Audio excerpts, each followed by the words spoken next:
Samantala, ipinagdiriwang po sa Portugal ang ika-100 taong anibersaryo ng aparisyon ng Our Lady of Fatima. Inaasahang aabot po sa milyong deboto mula po sa iba't ibang panig ng mundo ang dadalo sa selebrasyon. Balitang hatid ni Mariz Umali.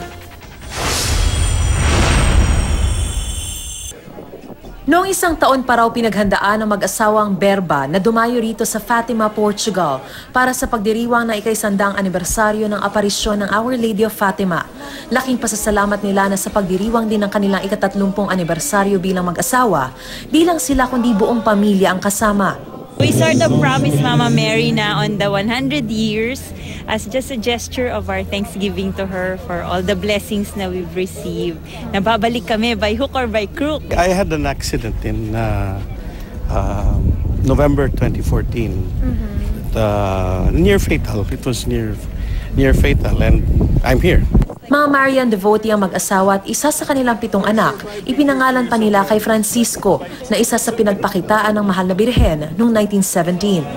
I actually feel quite special, and when we entered the church earlier, I approached his area and then I prayed. Galing pang Quezon City si Sister Maria Amparo Santos. Bumiyahe mag-isa kahit hirap maglakad, makadalo lamang sa sentenaryo ng Our Lady of Fatima dito sa Portugal. Ako ay mag-isa lang, kasama ko si Jesus.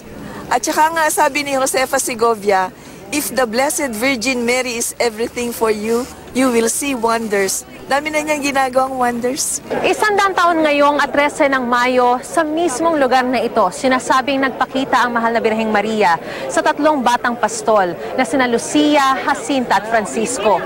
Ngayon, itinuturing ng selebrasyong ito bilang isa sa pinakamahalagang pagdiriwang ng mga Katoliko.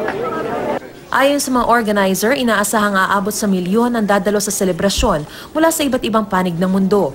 Dadaluhan pa ito mismo ni Pope Francis na nakatakdang dumating dito pasado alas 4 ng hapon ng Biyernes, alas 11 ng gabi oras sa Pilipinas. Kaya ang grupo ng mga debotong ito, Huwebes pa lang ng hapon, pumuwesto na sa may harap ng Basilica of Our Lady of the Rosary at sa Chapel of Apparitions para masigurong masisilayan nila ang Santo Papa. Tubig, ilang energy bar at pananggas sa ulan nga lang ang baon nila sa mahigit 2 araw nilang pag-vigil dito.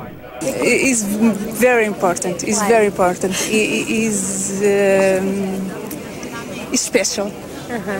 Very special. You had to walk for how long? 1 week. Why did you have to do that? Well, it's very important because it's something that it's very personal.